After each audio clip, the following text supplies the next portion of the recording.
On Tuesday, the Planning Institute of Jamaica launched a systematic risk assessment tool platform for Jamaica. The tool, called the Systematic Risk Assessment Tool, SRAT, was developed by the global private sector-led Coalition for Climate Resilient Investment and is designed to enable local decision makers to assess climate risk to Jamaica's major infrastructure networks and to visualize hotspots of economic and social value at risk. Director General of the Planning Institute of Jamaica, Dr. Wayne Henry, explains.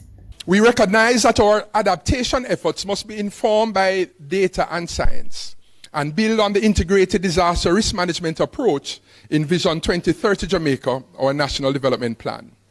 Already, we have begun to lay the foundation for this more scientific approach, but there is room for improvement.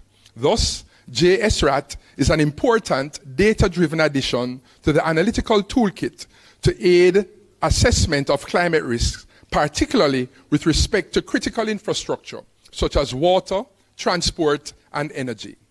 He says Jamaica has suffered great economic loss due to natural disasters, and the SRAT should help to avoid risks. Over the last 2 decades, for example, Jamaica has experienced some $135.5 billion in damage and losses. The PIOJ boss says he anticipates the SRAT working in tandem with other systems relative to disaster risk management.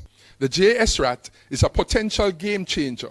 Thus, we look forward to its utility as a country, and as a country moves not only modernize, but also to retrofit and harden its infrastructure assets.